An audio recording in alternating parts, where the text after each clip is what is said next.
Good morning students, I hope you all are doing well. सब अच्छा चल रहा है ना। Welcome to the day 5 of NCERT lecture series. इस लेक्चर सीरीज के अंदर हम सारी की सारी एनसीईआरटी को कवर करते चले आ रहे हैं। जितना भी एनसीईआरटी बुक है और एनसीईआरटी एग्जाम्पलर है, पूरी सीक्वेंस चलती आ रही है। तो इसी सीरीज को आगे बढ़ाते हुए आज डे 5 में हम एनसीईआरटी एग्जाम्पलर के सारे short answer type question practice करेंगे। एक बार देख लेते हैं अभी तक हमने क्या किया है। डे 1 में हम सारे एग्जाम्पल्स प्रैक्टिस कर चुके हैं एनसीईआरटी बुक के।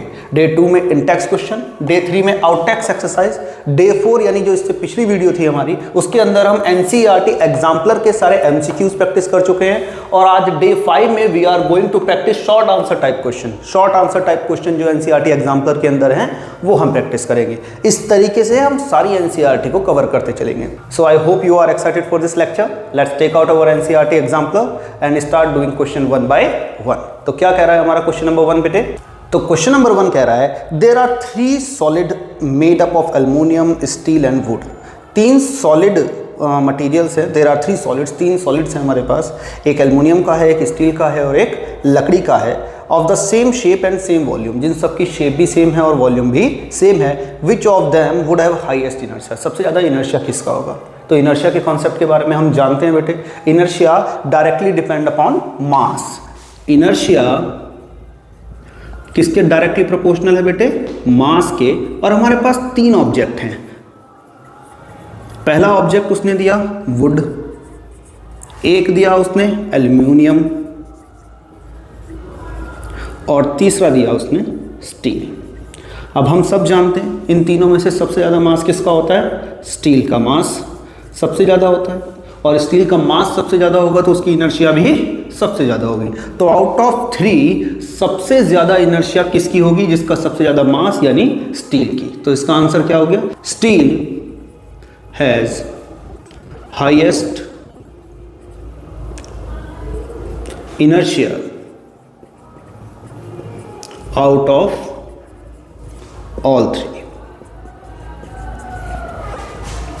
तो आई थिंक क्लियर है क्वेश्चन, नोट कीजिए फिर आगे चलते हैं। तो चलते हैं अपने नेक्स्ट क्वेश्चन पे। क्या कह रहा है हमारा नेक्स्ट क्वेश्चन। तो क्वेश्चन 2 कह रहा है बेटे 2 balls of same size but different material. 2 ball हैं, दोनों का साइज सेम है लेकिन उनका मटेरियल डिफरेंट है। One is rubber and other one is iron. एक रबर की है और दूसरी आयरन की है। Kept on the smooth floor of a moving train. चलती हुई ट्रेन के स्मूथ फ्लोर पे दोनों बॉल्स को रख दिया। The brakes are applied suddenly to stop the train. अचानक से ब्रेक लगाया। ब्रेक लगाते ही क्या होगा, तो दोनों बॉल लुढ़कना स्टार्ट कर देंगी आगे की तरफ। पहला क्वेश्चन क्या कह रहा है, will the ball start rolling, क्या बॉल रोल करना स्टार्ट कर देंगी। Yes definitely. दूसरा, if so in which direction, किस डायरेक्शन में बॉल मूव करेंगी, आगे की तरफ। और तीसरा, will they move with the same speed, क्या दोनों सेम स्पीड के साथ मूव करेंगी। तो हम ये बात जानते हैं कि 2 बॉल हैं, एक रबर की है और एक लोहे की बॉल है। जो बॉल हल्की होगी उसकी स्पीड ज्यादा होगी और जो बॉल भारी होगी उसकी स्पीड कम होगी। ड्यू टू इनर्शिया, जो बॉल ज्यादा मास रखती है वो इनर्शिया भी ज्यादा परफॉर्म करेगी। इसकी वजह से वो state of change of motion को भी ज्यादा रजिस्ट कर पाएगी। आई थिंक पॉइंट क्लियर है। तीनों के तीनों क्वेश्चन समझ में आ गए। पहला क्या था, जैसे ही ब्रेक लगेंगे क्या दोनों बॉल रोल करना स्टार्ट कर देंगे। यस, किस डायरेक्शन में, जिस डायरेक्शन में ट्रेन चल रही थी, जैसे ही ब्रेक लगाए उसी डायरेक्शन में दोनों बॉल्स आगे की तरफ मूव करना स्टार्ट कर देंगी। And the third question what he was saying कि दोनों बॉल्स की वेलोसिटी क्या सेम रहेगी, नहीं। जिस बॉल का मास कम होगा उसकी वेलोसिटी ज्यादा होगी और जिस बॉल का मास ज्यादा होगा उस बॉल की वेलोसिटी कम होगी due to inertia. I think point समझ में आ गया होगा। तो लिखते हैं इसका आंसर फटाफट से। क्या कह रहा है क्वेश्चन। हाँ जी बेटे, तो एक बार जरा देख लीजिए क्या लिखा है। Yes, the ball will start moving in the direction of moving train when brakes are applied. जैसे ही हमने ब्रेक लगाए दोनों की दोनों बॉल किस डायरेक्शन में मूव करना स्टार्ट कर देंगी, मूविंग ट्रेन की डायरेक्शन में, जिस डायरेक्शन में हमारी ट्रेन मूव कर रही थी। थर्ड क्वेश्चन क्या बोल रहा है कि क्या दोनों की वेलोसिटी सेम रहेगी। तो इसका आंसर है since inertia of iron ball due to greater mass is more than the inertia of rubber ball. क्योंकि आयरन बॉल का इनर्शिया रबर बॉल के इनर्शिया के मुकाबले ज्यादा है। रबर बॉल हल्की है, आयरन बॉल भारी है, इसीलिए rubber ball moves faster than the iron one. Rubber ball तेजी से मूव करेगी आयरन के मुकाबले। आई थिंक क्लियर है, इसको नोट कीजिए फिर आगे चलते हैं। तो नेक्स्ट क्वेश्चन कहता है 2 identical bullets are fired by a light rifle and another by a heavy rifle with the same force. उसने कहा कि 2 बुलेट को फायर किया गया, दोनों की दोनों बुलेट सेम हैं, लेकिन दोनों को अलग अलग गन्स के अंदर रखा गया। एक लाइट राइफल है और एक हैवी राइफल है, दोनों को सेम फोर्स के साथ फायर किया गया। Which rifle will hurt the shoulder more and why, और कौन सी वाली राइफल ज़्यादा जोर से शोल्डर को हर्ट करेगी और कौन सी नहीं। अब राइफल का कंसेप्ट हम सब जानते हैं कि राइफल जितनी जोर से पीछे की तरफ आएगी वो उतना ज़्यादा शोल्डर को हर्ट करेगी, और जितना धीरे से पीछे की तरफ आएगी वो उतना कम हर्ट करेगी। हमारे पास एक हैवी गन है और एक लाइटर गन है। हम जानते हैं by conservation of momentum, momentum का फॉर्मूला क्या होता है बेटे, P = mv। ऑब्वियस सी बात है, जिसका मास ज्यादा होगा उसका v कम होगा, और जिसकी v ज्यादा होगी उसका मास कम होगा। हमें सोच के जवाब दीजिए, दोनों में से कौन सी वाली गन का मास कम है? लाइटर वाली गन का मास कम है। अगर लाइटर वाली गन का मास कम है तो उसकी रिकॉइल वेलोसिटी ज़्यादा होगी, पीछे की तरफ जोर से आएगी, और अगर पीछे की तरफ जोर से आएगी तो शोल्डर को हर्ट भी ज़्यादा करेगी। पॉइंट समझ में आ रहा है मैं क्या बोल रहा हूँ? जिसका मास ज़्यादा होगा, मोमेंटम तो कंजर्व रखना है ना, मोमेंटम कंजर्व मतलब जितनी मोमेंटम के साथ बुलेट निकली है उतना ही मोमेंटम के साथ वो पीछे आएगी। अब पीछे आने का जो कंसेप्ट है वो मास और वेलोसिटी के प्रोडक्ट के ऊपर डिपेंड करता है। जिसका मास ज़्यादा होगा, मान लीजिए आपका मोमेंटम कितना है, 4 है, ओके, और इसका मास ही 4 है तो इसकी वेलोसिटी कितनी हो जाएगी केवल पीछे आने की, 1। लेकिन अगर इसका मास 2 है और मोमेंटम कितना है, जब बुलेट निकली तो किस मोमेंटम से निकली, 4 kg/s से इस मोमेंटम से बुलेट निकली। इसका मतलब यह है कि अब जो गन रिकॉइल करेगी, पीछे की तरफ आएगी, वो भी हमें यही मोमेंटम ट्रांसफर करेगी। अब किसी गन का मास अगर ज्यादा होगा तो पीछे आने की वेलोसिटी कम, तो 4 × 1 कितना रह गया, 4, तो वेलोसिटी कम रह गई। लेकिन अगर किसी गन का मास कम हुआ तो पीछे आने की वेलोसिटी को एडजस्ट करने के लिए उसकी वेलोसिटी ज्यादा हो जाएगी, तो 2 × 2 यहां कितना हो जाएगा, 4। इस केस में वेलोसिटी ज्यादा है, पीछे आने की वेलोसिटी ज्यादा है, गन की रिकॉइल ज्यादा है। अब गन पीछे जोर से आएगी, रिकॉइल ज्यादा करेगी, तो इसका मतलब यह है कि वो हर्ट भी ज्यादा करेगी। पॉइंट समझ में आ रहा है? कंजर्वेशन ऑफ मोमेंटम का कॉन्सेप्ट भी समझ में आ गया होगा आई थिंक। चलिए तो आंसर लिखते हैं क्वेश्चन का। हाँ जी बेटे, तो एक बार जरा आंसर देख लीजिए क्या बोल रहा है। Due to conservation of momentum the recoil velocity of heavier gun is less than the lighter one. Heavier gun की रिकॉइल वेलोसिटी कम होगी हल्की वाली से, हल्की वाली ज्यादा जोर से पीछे की तरफ आएगी, इसीलिए हल्की वाली हर्ट्स द शोल्डर मोर, वो ज्यादा हर्ट करेगी शोल्डर को। आई थिंक क्लियर है, तो इसे नोट कीजिए, फिर आगे चलते हैं। तो चलते हैं क्वेश्चन नंबर 4 पे। क्या कह रहा है question number 4, a horse continues to apply force in order to move the cart with constant speed, explain why. वो कह रहा है कि कार्ट को कांस्टेंट स्पीड पे चलाने के लिए हॉर्स को लगातार फोर्स लगानी पड़ती है, जबकि कंसेप्ट ये कहता है कि अगर कोई बॉडी कांस्टेंट वेलोसिटी के साथ मूव कर रही है तो वो बैलेंस कंडीशन पे अप्लाई हो रही है। इसका मतलब नेट फोर्स लगने वाली उस पर 0 है, उस पर कोई फोर्स लगाने की जरूरत नहीं है। लेकिन हॉर्स को कार्ट को कांस्टेंट वेलोसिटी से खींचने के लिए लगातार फोर्स लगानी पड़ती है ड्यू टू फ्रिक्शन। फ्रिक्शन क्या करता है, नेट फोर्स को कम कर देता है, तो उस फोर्स को वापस से उसी लेवल पे लेके आने के लिए हमारे घोड़े को बार बार फोर्स लगा के उसकी स्पीड को बढ़ाना पड़ता है। पॉइंट समझ में आ रहा है? इसीलिए जब घोड़ा कार्ट चलाता है तो उसको लगातार फोर्स लगानी पड़ती है टू कीप दैट स्पीड। उसको स्पीड अगर मेंटेन रखनी है तो फ्रिक्शन को बार बार ओवरकम करना होगा। आई थिंक पॉइंट समझ में आ गया। आंसर लिखते हैं इसका फटाफट से। हाँ जी बेटे, तो एक बार जरा यहां देख लीजिए। In order to overcome the friction, friction को ओवरकम करने के लिए the horse must apply continuous force to cart, लगातार फोर्स लगानी पड़ेगी कार्ट पे ताकि उसकी स्पीड को वो मेंटेन कर सके। आई थिंक क्लियर है, इसे नोट कीजिए, फिर आगे चलते हैं। तो मैंने एक रफ फिगर आपके सामने बना दी है क्वेश्चन नंबर 5 की।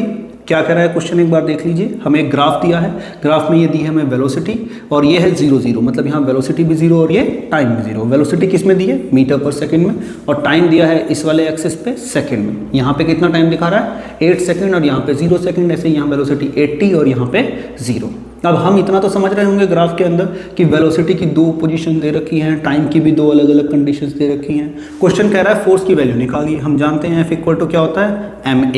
m क्या है, मास, a है एक्सेलरेशन। मास दे रखा है कितना, 50 ग्राम, और हम जानते हैं मास की ऐसा यूनिट क्या होती है बेटे, किलोग्राम। तो इस ग्राम को किस में कन्वर्ट करना पड़ेगा, kg में, और ग्राम को किलोग्राम में कन्वर्ट करने के लिए we have to multiply it with 10⁻³ तो ग्राम किस में कन्वर्ट हो गया अब आपका, किलोग्राम में। तो मास तो पता चल गया, लड़ाई किसकी है, एक्सेलरेशन की। एक्सेलरेशन कैसे पता लगाए, उसके लिए हमें ये ग्राफ दिया है। कैसे कैलकुलेट करेंगे, अब हम जानते हैं एक्सेलरेशन का फॉर्मूला होता है final velocity minus initial velocity upon time. Okay, अब जरा देखते हैं कैसे निकालते हैं। इस ग्राफ के बारे में कोई बता पाएगा? कौन सा ग्राफ है, एक्सेलरेटेड मोशन या डी एक्सेलरेटेड मोशन का? ध्यान दो, ये ग्राफ नीचे की तरफ आ रहा है, इसका मतलब हम ऊपर जाएंगे तो वेलोसिटी बढ़ेगी और नीचे आएंगे तो वेलोसिटी घटेगी। बिल्कुल नीचे आ जाएंगे तो वेलोसिटी जीरो हो जाएगी। तो और ये ग्राफ कैसे आ रहा है? नीचे की तरफ। मतलब जैसे जैसे टाइम बढ़ रहा है, 8 सेकंड तक पहुंचते पहुंचते ये ग्राफ बिल्कुल नीचे आ गया, मतलब वेलोसिटी बिल्कुल जीरो हो गई। तो इसकी इनिशियल वेलोसिटी कितनी है? 80 और फाइनल कितनी है? 0।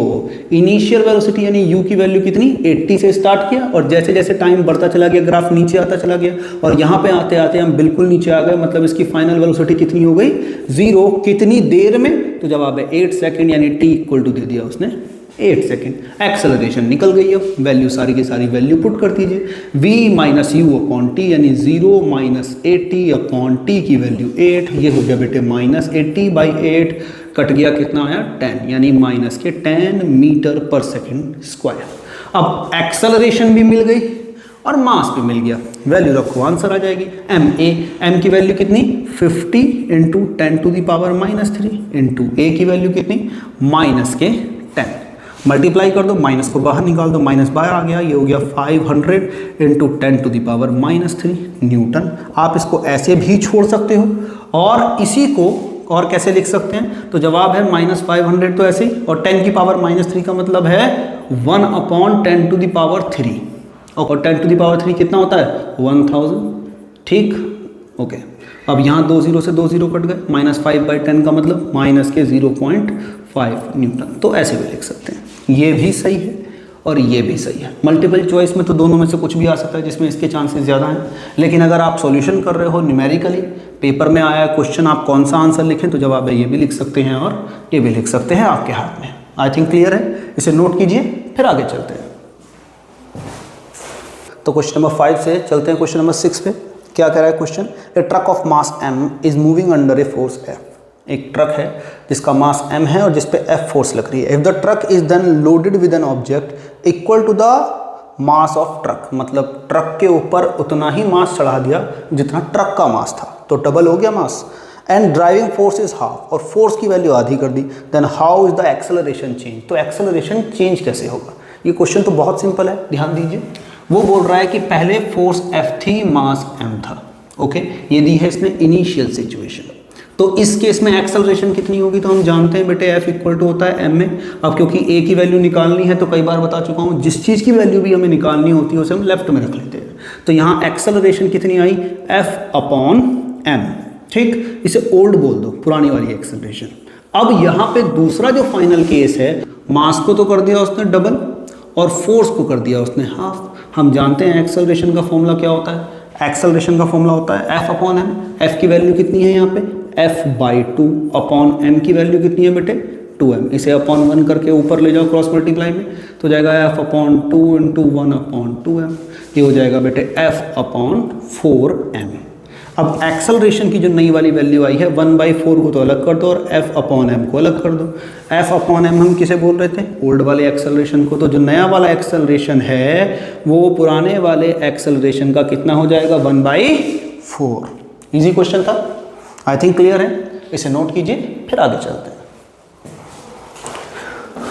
तो चलते हैं क्वेश्चन नंबर 6 से क्वेश्चन नंबर 7 पे। क्या कह रहा है क्वेश्चन?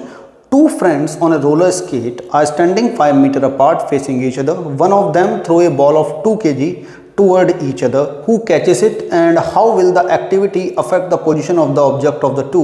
Explain your answer. वो कह रहा है कि दो दोस्त हैं और दोनों के पास एक एक बॉल रखी है और दोनों रोलर कोस्टर पे खड़े हैं। रोलर कोस्टर समझ लो या फिर पैरों में जो हम लगाते हैं रोलर स्केट्स, जो स्केट्स हैं उन पे खड़े हैं। ठीक, अब स्केट्स पे खड़े होकर दोनों के पास एक एक बॉल है और दोनों ने एक दूसरे की तरफ बॉल को फेंका। अब हम जानते हैं जैसे ही हम बॉल फेंकेंगे तो कंजर्वेशन ऑफ मोमेंटम का रोल लगेगा, या हम कह देंगे थर्ड लॉ ऑफ मोशन लगेगा। For every action there is equal and opposite reaction. तो जितना फोर्स से हम आगे की तरफ फेंक रहे हैं उतनी ही फोर्स हम पे लगेगी।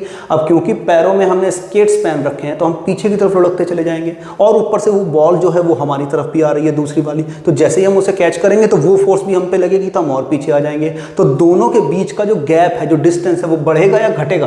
फिर से एक बार दोबारा से सिचुएशन को इमेजिन करते हैं। दो दोस्त हैं, एक मैं हूं और एक सामने वाला है। अब हम एक दूसरे की तरफ बॉल फेंक रहे हैं, हमने पैरों में स्केट्स पहन रखे हैं। तो जैसे ही मैं बॉल फेंकूंगा, फोर्स लगाऊंगा तो बॉल मुझ पे रिवर्स फोर्स लगाएगी। अब क्योंकि पैरों में मैंने स्केट्स पहन रखे हैं तो फ्रिक्शन कम हो गया, जिसकी वजह से जैसे ही बॉल मुझ पे फोर्स लगाएगी कि मैं पीछे की तरफ मूव करना स्टार्ट कर जाऊंगा, ऐसे ही वो पीछे की तरफ मूव करना स्टार्ट कर जाएगा। तो जो दोनों के बीच का डिस्टेंस है वो घटेगा या बढ़ेगा? इंक्रीज हो जाएगा। लगातार जैसे जैसे फोर्स, हम जितनी ज्यादा फोर्स से उसकी तरफ बॉल को फेंकेंगे उतना ज्यादा बीच का डिस्टेंस हमारा इंक्रीज हो जाएगा due to third law of motion. For every action there is equal and opposite reaction. और ऊपर से वो बॉल भी हमारी तरफ ही फेंक रहा है, तो जैसे ही हम बॉल को कैच करेंगे तो वो इंपैक्ट भी हम पे पड़ेगा और हम और ज्यादा पीछे हो जाएंगे। पॉइंट समझ में आ रहा है मैं क्या बोल रहा हूँ? कंसेप्ट भी शायद समझ में आ गया होगा। टास्क ये है कि इस क्वेश्चन का आंसर आपको लिख के कमेंट करना है, and the best answer I will pin it. Okay, जो सबसे सही आंसर होगा उसको हम पिन कर देंगे। कंसेप्ट तो समझ में आ ही गया। आंसर कैसे डिजाइन करना है, कैसे लिखना है, ये मैं आपके ऊपर छोड़ता हूँ। आई थिंक सारे क्वेश्चन क्लियर हो गए होंगे। आई थिंक आपको ये जर्नी अच्छी लगी हो, न्यूमेरिकल समझ में आए हों, एनसीईआरटी एग्जाम्पलर के सारे कॉन्सेप्ट आपको अच्छे लगे हों। ठीक, इसी तरीके से अब हम अपने नेक्स्ट वीडियो को लेकर आ रहे हैं, जो डे आई थिंक 6 होगी, जो आपकी एनसीईआरटी एग्जाम्पलर के लॉन्ग क्वेश्चंस को कवर करेगी। और इसी तरीके से अब हम फाइनल एनसीईआरटी और एनसीईआरटी एग्जाम्पलर को दोनों को कवर अप कर लेंगे। And the next video will be A one shot video, जिसके अंदर हम 100+ न्यूमेरिकल्स लेके आते हैं, जिसमें सारे कंसेप्ट इन्वॉल्व होते हैं, अच्छे अच्छे क्वेश्चंस इन्वॉल्व होते हैं, एग्जाम्पलर के भी होंगे, एनसीईआरटी के भी होंगे, अलग बुक्स के भी होंगे, खुद के बनाए हुए क्वेश्चन भी होंगे, सभी कुछ रहेगा उसके अंदर। तो I hope you are still getting some information from this video, कुछ अलग समझने के लिए आपको मिला हो। तो मिलते हैं फिर नेक्स्ट लेक्चर में, तब तक के लिए हैव ए गुड डे।